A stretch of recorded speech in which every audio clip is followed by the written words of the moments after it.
You are watching the Jennylyn Show, and I'm Jennylyn, Gleave, your host. And today, I'm about to do an interview that is very, very special to my heart for many, many reasons. I am someone who believes and loves God, and so He has provided me with this amazing opportunity to speak with someone who is actually in His presence.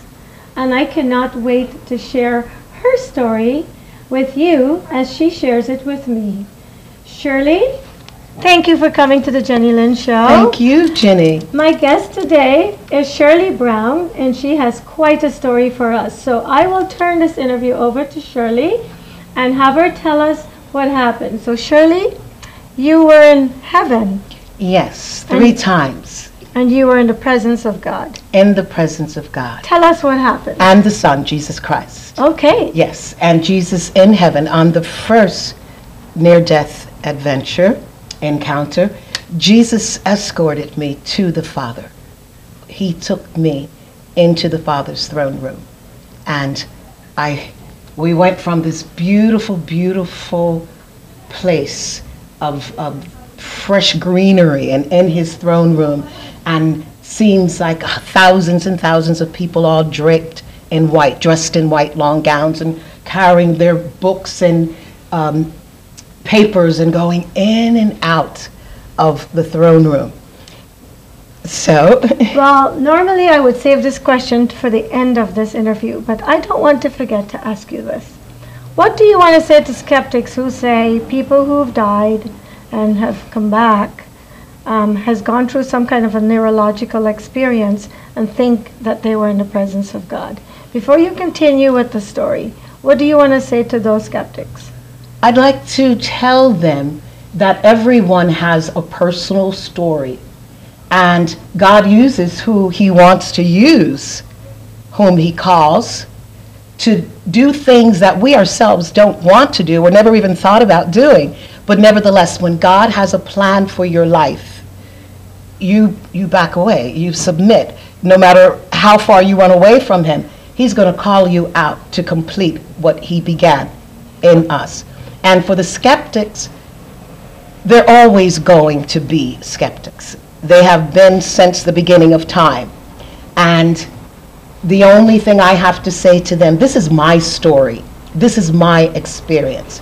I've been with God. I've been in the arms of Jesus Christ.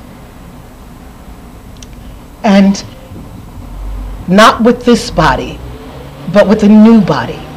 And He escorted me from out of my body. And I saw my body the first time lying there on the hospital bed. And I was carried out from the room into the night, being told by my escorts, there were two of them, pointing out, there's Pluto, there's Venus. They were giving me this whole beautiful tour of what's above the earth in the galaxies. And then I was taken up into the light, and there I saw Jesus waiting for me with His arms outstretched. And I said, my God, it's you. It's you. And He said, yes, Shirley. Okay. It's me, Jesus. I'm going to stop you. So tell me, what did Jesus look like? You know, this is funny because whenever I share the story about my three death encounters, that's the first thing people want to know. What did Jesus look like? And God knew they would ask me that question. Can I tell you why I'm asking you the question? Because we've seen pictures, many different pictures of Jesus. And unless you've really seen Him, how could you have a picture of Him? So now that you have seen Him, I'm asking you because I want to find out how what the person you met looks in comparison to the many pictures we see of Jesus. Okay, I could tell you this because I have seen Him and closer to Him in His arms than I am with you right now, and looking into His face, and His face is always before me. He does not have blonde hair. He does not have blue eyes. He is a handsome man, a very handsome man, with long mink-colored hair. And I will not discuss with anyone what he looked like, because maybe he wants to show himself to someone else differently. But to me, he was one of the most handsome, gentle, tenderest human beings who happened to be the Son of God. That I looked into his face. How did you know it was Jesus? Because he pronounced himself. When I said, oh, it's him, it's Jesus, it's you. And he said, yes, Shirley, it's me, Jesus. And he opened up his arms. And I had a new body because I was standing in his arms with my head rested on his shoulders. And he just rocked me. He just rocked me. Okay. He just rocked me and loved me like I've never been loved before. And today I know love. Okay. I'm not confused about it. Right. So I want to go back to what happened that caused you to leave your human body. I want you to describe that experience to me and my viewers when you left your body and went to his presence. You said it happened 3 times. 3 times, yes. So you can choose which one of those 3 times you want to start with. I'll start with the first one. Okay. Because that was just, you don't go to the hospital, into the hospital, and think you're going to die hours later. And in my dying, I wasn't alone. I heard the voice of God speaking to me, asking me to be still, to be still. And I could look in my room, there was a lovely elderly Jewish woman there. And whatever I was saying or going through had to alarm her, because I could hear her, but I could not move my body. I could hear her and I could see her, and she was calling out, "Are you okay? Are you okay? Do you need the nurse? Do you need the nurse?" And she picked up the gadget that they use in the hospital, and she was screaming out, "Nurse, doctors, come in." And I could not move. I was hearing God tell me that I should be still, and that he was taking me home to him. And the next thing I realized, I was no longer in my body. My spirit was hovering over the ceiling in the hospital room. And I looked down at my body, and I heard this voice say, "Shirley, you've been a good friend." And to this day, I don't know why I would say to myself, that I've been a good friend to myself. But I heard this voice say, "Shirley, you've been a good friend." And my spirit left. I didn't know if I was going to go out, if I should use the door, and the angel says, "No, we're going to go through the window. We're going to go through the window." And as I was leaving, I turned around and I saw the nursing staff come in, and they were attending to my body. And I could hear her, as I was going through, before passing through the window, say, "Get Dr. Ratson, get Dr. Ratson. We have to get her to the OR room right away." And I was whisked away. And I went outdoors, my spirit went out, and I saw the trees. It was at night, and I saw the trees, I saw buildings, I saw the house that I lived in, and I saw things that I had seen while I was in the earth, in my human body. And as my spirit went higher and higher and higher, and we were above the stars and above the moon. And that's when the angels pointed out, there's Venus, there's Mars. And then I was taken up into this place of all light, of just the most beautiful, magnificent, gorgeous, warm light that you cannot see in this world, because it's not of this world. And there was this humongous cloud, and it opened, and I saw a set of feet, and I knew it was man's feet, and he had sandals on. And as I looked up, he had a long white robe, and he had a rainbow mesh sash hanging down, colors of blue and white hanging down. And as I looked up, I looked into his face, and that's when I said, "It's Jesus, it's Jesus." And he opened up his arms, and he said, "Yes, Shirley, it's me. And he opened up his arms more, and the next thing, I was in a new body, and I was in his arms, and he was holding me so tenderly, so tenderly. And he gave me what I had not felt that I had in the earth, from my family, from anyone. He gave me a love that has lasted me right up until this moment with you. And I was no longer confused about love, but I want to let you know I didn't want to leave heaven. Even though I had loved ones here, I didn't want to leave heaven. I wanted to stay there with him. Okay, so you were up there and you were with Jesus, and this is after they took you into the operating room. You said you were given a new body. What was that new body like? It was beautiful. It was light.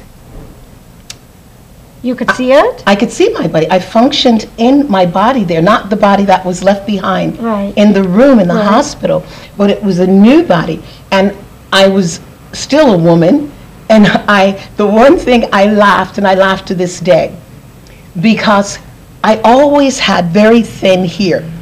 And so I put pieces and things in my hair to make it more thicker, you know, or wear, you know, wigs and things like that. And in heaven, my hair was just beautiful, jet black, and it was not coarse, but curly hair, and it just flowed all the way down my shoulders to my back. And my face was very reminiscent of what I look like now and what I looked like then. And I knew that it was me, but more importantly, Jesus called my name, Shirley. So is it safe to say then that those people, apart from yourself, who've gone to heaven and were in the presence of God, they're able to recognize their loved ones, because although their spirits have been transported from their bodies that they had here on earth, is put into a new body, but you can still recognize that as the person that you knew them to be on earth. I've been reading a lot of books, and I've followed this whole phenomena since I was a young girl, and I've learned that most people, even if they die when they're old here, when people see them in heaven, if they died and come back, have seen them in a younger body, but they still know it's those people. Is that why? I can only speak from my own experience, and I never like to be, there's certain things that I don't read, I won't read, because I don't want to be influenced by someone else's near-death, you know, experience. Okay. But for me, when I was taken there, the only one who I somehow in my spirit person recognized who it was that I was seeing, and before I could say who it was, but knowing this must be Jesus, he said, yes. It was as if he could read my mind, what I was thinking. And he said, yes, just as quickly as that. Yes, it's me. I didn't see anyone in heaven who I knew. Okay. I saw no one in heaven who I knew. Okay. I was introduced to the 24 elders, the men who hold counsel with the Lord. I was introduced to them. But it was as if they themselves knew who I was. Okay. So I wanted to know, and I'm sure a lot of my viewers would want to know also, why do you think God took you to heaven 3 times, not once? I want to go once. You went 3 times. Why do you think you were taken 3 times? First of all, I know that he knew my life before I was even born, before I was even conceived in my mother's womb. My mother had no idea she was pregnant with me until she gave birth to me. Someone fed me. Someone fed me while I was in my mother's womb. And I know it was the Holy Spirit. Someone moved me around from one side of her womb to the other. I know it was the Holy Spirit. Can I stop you for a second? Yes. So your mother never had prenatal treatment or any of the normal procedures that a pregnant woman goes through? Wow. No. Okay. No. The story she told to me, and only in the past 15, maybe past 18 years, when I went back to take care of her, and she said to me, she laughed while she was resting in the bed in the nursing home, and she said, "You know, Shirley," she said, "honey, I didn't even know I was pregnant with you." She says, "You're like a cat with 9 lives." And I said, "Mom, how could you not know you were pregnant with me?" Exactly. She said, "I did not know until they rushed me from my workplace and brought me to the hospital and gave birth to me." She thought it was her appendix. She gave birth to me. But it was God who fed me. And I'm living today because of what the Holy Ghost did with me in my mother's womb. So it's safe to say that you were brought into this world for a special mission. I mean, we've all been brought here for a purpose. I truly believe that. A lot of people sit around and don't know why they're here. I think that if they don't know, probably they're not looking hard enough, or it's not time for whatever they're here to do. And that's why they're still searching. I'm still searching, but I have a pretty good idea now why I was put on the earth. So God brought you to heaven 3 times. I want to get back to when your spirit left your body, Yes. and what you saw in the hospital room and all that. But before we go there, after the 3rd visit, that's been your final visit so far. So far. What do you think God was trying to tell you why you were brought back 3 times? What is your take from all 3 of those experiences that you were supposed to bring back to us, the less privileged? Yes. Well, no. We're all privileged. We're all special to God. I just say that facetiously. Yes. And my experience, my death encounters, they don't make me any better than the next person. Right. God loves us all, and Right. He loves us unconditionally. But there are a people, I believe, because of His experience and my experience with Right. Him, I was a hard learner. God didn't move quick enough, or when things would go awry in my life, and they did for many times. I sit here today, a sinner who has been saved by grace, and I made choices that I knew I did not have to make, but nevertheless I made them anyway. And those choices, I believe, interfered with God's plan for my life. And one of the things that He told me on the 3rd visit to heaven with Him, He said to me that I was concerned about family members, and especially someone who I loved very, very dearly. And it was a child.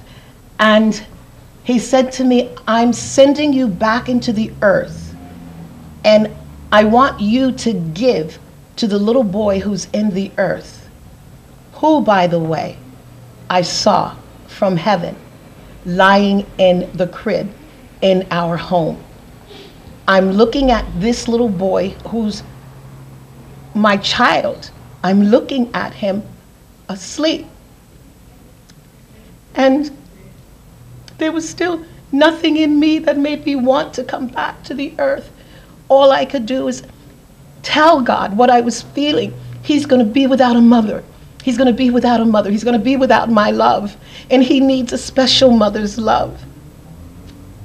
And God spoke to me and He said, "I'm sending you back into the earth to give the little boy who is your son, to give him this special mother's love that you say he would not have in your death."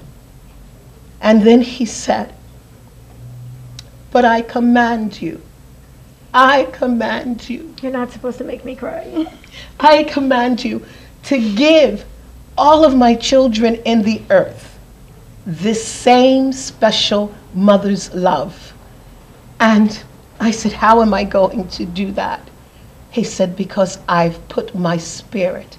I'm going to put my spirit into you, and you will love them through my love." And I still didn't want to go, and I was hanging on to Jesus. No, I don't want to go. I still don't want to go. And He assured me. He looked into my face and He said, you will accomplish what I'm sending you back to do." But it wasn't just Jesus who said this.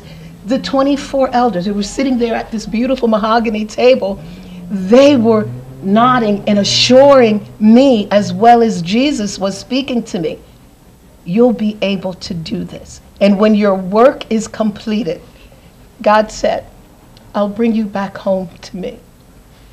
Now you have to understand, I was not quite 21, 22 when this happened. I was going to ask you how old you were. Yeah. And I grew up going to what they call the church. But today I know I am the church. When Christ comes back, he returns, he's going to come back for the church. And I'm a walking church. The building I go into to have fellowship with him, with other people, the synagogues, they're temples, they're a building. But there's no heart in a building. The hearts are in us as human beings. And that's what God is looking for. Okay. Tell us now, when you were in heaven, and then you wanted to stay, you hung on to God, you kept saying, I don't want to go back. Yes. Even though he showed you your son in the crib in the bedroom. Yes. You still wanted to stay because you felt such peace and joy and everything in heaven. How did you come back into the body? How did you come back to earth?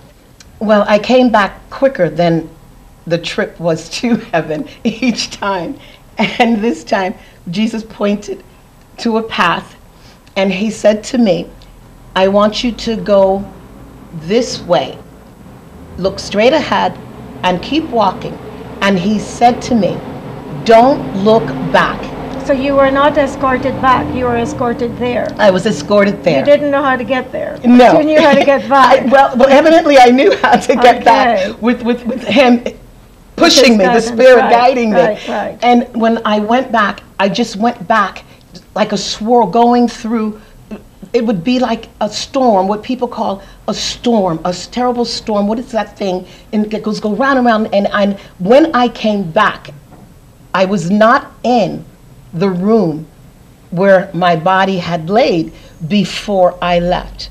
I had been taken to the operating room, and I was now out of heaven in the operating room, right below the ceiling, looking down, and I could see my body lying there, and there were attendants and nurses in the operating room, but more importantly, my doctor at that time, Dr. Ratson.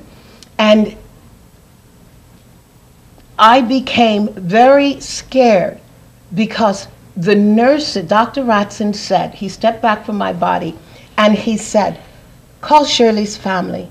Tell them we did everything that we could to save her, but we lost her. And I'm up there and I'm like sad. I'm feeling emotions, even though my spirit's not connected to my body. I'm feeling the emotion of his sadness. And I'm screaming out, you know, Father, Father. They're pronouncing my death. They're pulling up the sheet over my body to cover me up, and I'm not dead. I'm up here. And it was the first time I heard God laugh. It was so, and I knew he wasn't laughing at me, and I knew it wasn't a joke.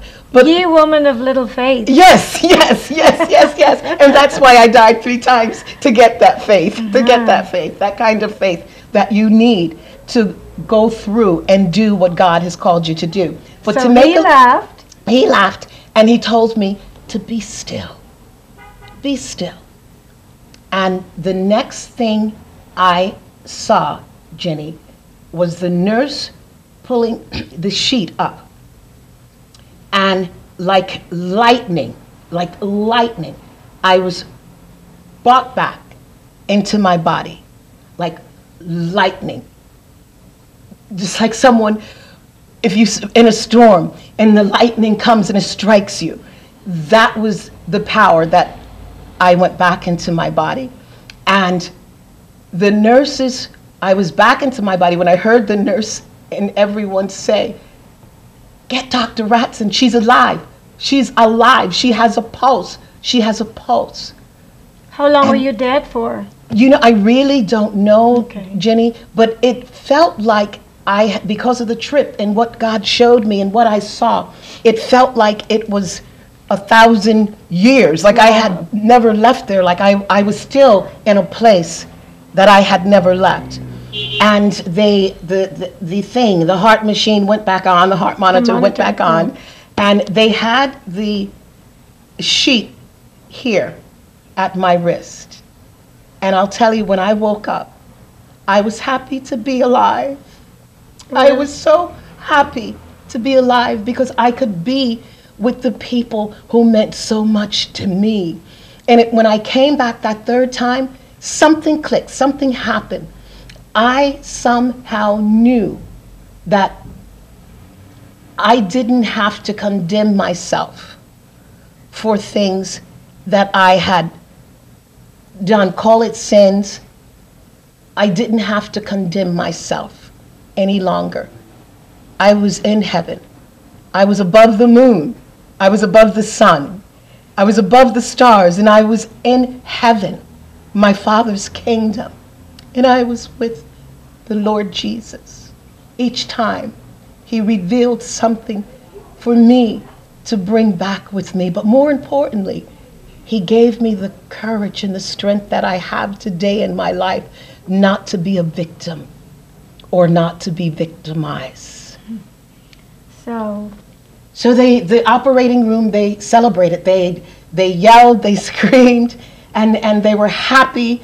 And what did the doctor say? Well, they put me from the operating room. They put me in another room. I think it's where you're monitored. Probably. Where you're monitored and watched over. And the next day, they brought me back into the room where I had died. And the little Jewish lady, the lovely lady, who maybe she looks like she was 90 years old, but I think to this day, I know she's not here any longer because she was about 90 at that time. And I believe had she not witnessed whatever it was that God revealed for her to know that I was dying, and with her getting the nurses to come in, God used that Jewish woman to help save my life. But of course, she didn't save my life. She was part of the plan for me to live. And when in the morning, I was lying in bed and I thanked her so much. And I shared with her what had happened.